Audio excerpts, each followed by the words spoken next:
Tonight I'm going to be opening up the all-new DS4K Ultra HD. This is the 2019 version. This one here has a 32 megapixel camera in it. The other one had the 30, so they upped it a bit to take better photos, better videos. It says it has a new burst interval adjustable time delay. Here's some of the features. The resolution of the megapixels you can change them to for night and day, which is really nice. Some more features on the back.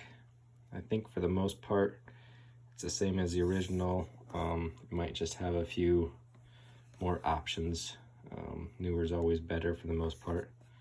The camera itself is the same size, same case and everything the original 4K was in. It does have a little bit more of a textured bark on the front than the original 4K had. So we will open this up and see what's inside. All right. So get this package opened here. Maybe. Maybe not.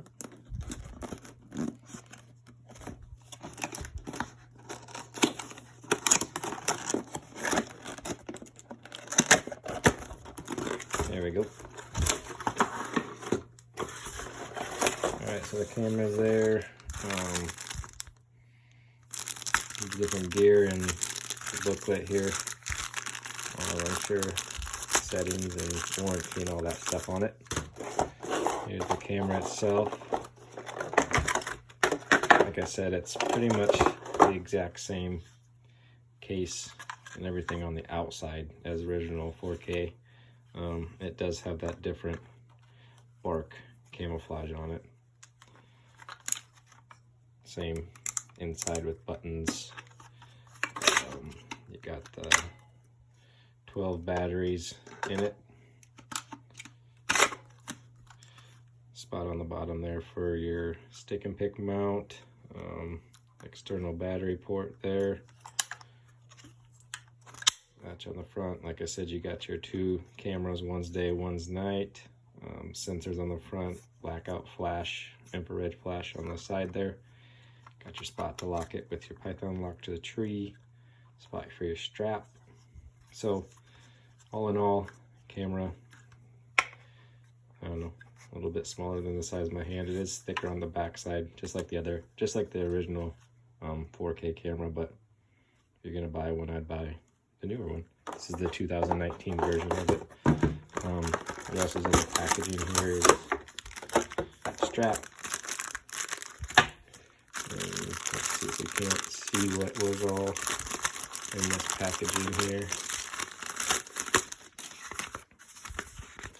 So you got your gear, stealth cam sticker, and then there's the DS4K Max. So if you're looking on their website, they do call it the Max on their website. And here's the book on setting it up and all the settings that you can go through. So I'm going to actually throw some batteries in this, get it going and run through the settings with you so you can see what settings you got and different settings that are on there. Alright, so I got 12 lithium batteries in there, 32 gig SD card, and we will turn this on and go through some of the settings. Now you can see on the side here the Q1, 2, and 3. I've never used those before. If you like using them, I believe they're the same as the other 4K camera, but like I said, I've never used them, so I won't even go into it. It does tell you in their book here exactly what those settings are. Okay, so hit menu here, set date, time format, your mode. So you got photo, video, combo, photo and video, or time-lapse mode. Start with photo, 24/7. So your photo resolutions can go all the way up to 32, 16, 8, and 4. I like probably 16 on the other one, on the last year's version. And then your nighttime photos are 14, 8, 6, and 2. I like 6 for this one. PR delay, so this is the delay between photos, between triggers. So you can adjust it by the second. 20 seconds to 25 seconds is probably my go-to. PR range, so that's the distance that it'll detect an animal. So if you do extended, that'd be for like out in the fields, along a field edge. Near field would be if you can run baits or mineral licks around, or even on scrapes this time of year. If you got the camera close to the scrape, you might want that on, or standard would be right in the middle. I'd stick with standard. IR brightness, so it'll either trigger all of the infrared LEDs to get a brighter image on full, or you can cut that in half. I would always keep it on full. If you're on full and getting deer where they're really whited out, and they look like you can't really see what they are, then that's when you knock it down to half. If you're inside the timber in a really tight spot, that's what I would do. But for the most part, full would be what you'd want to do. Your reduced blurred is standard, advanced, progressive. And what this does is it takes its technology that it has in it and reduces the blur of mainly the nighttime photos, but of the daytime too, I believe. And it will change the blurriness. So if you're getting a lot of blurry photos, I would just check out one of the other settings. It does say in the book exactly what they do. I've always had the best luck just on standard. So photo burst, go down to 1 all the way up to 9. So I usually go on photos 3. Photo burst interval. Okay, so this is the new one that they were talking about. So what you can do is do a photo burst, but you can tell it, I'm gonna do 3 photo bursts, but you can say, I want 2 seconds between each photo. So it can take a photo, wait 2 seconds, take a photo, wait 2. So what that does is, instead in the past, it's just fired 3 photos as fast as possible.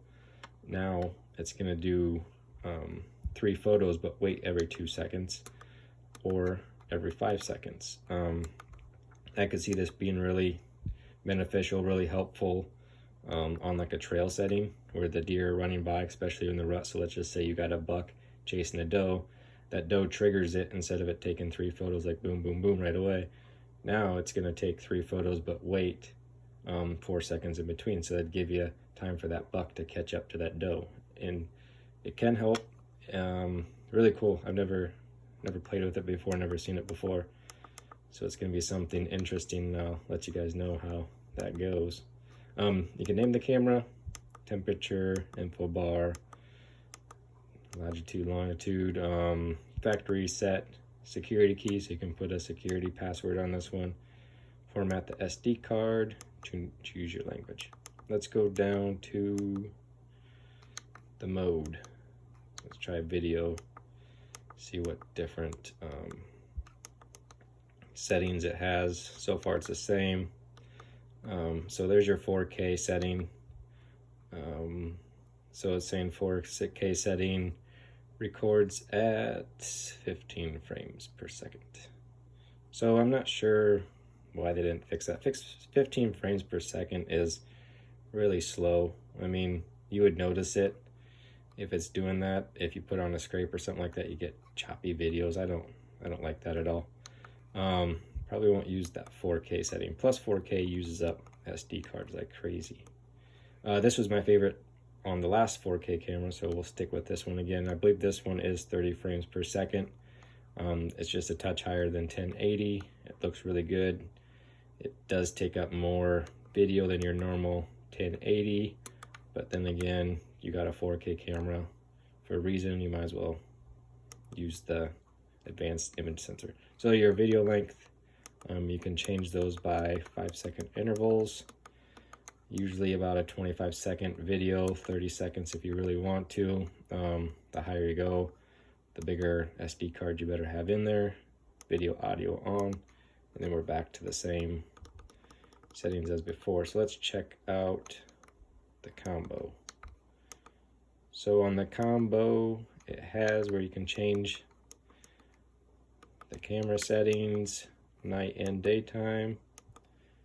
delay standard, that's all the same. And then you can change the video. So the combo pretty much gives you free range to change all those as well.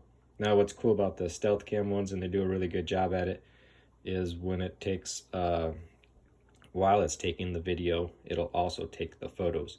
It doesn't do a photo, wait, and then a video, or a video, wait, and the photo.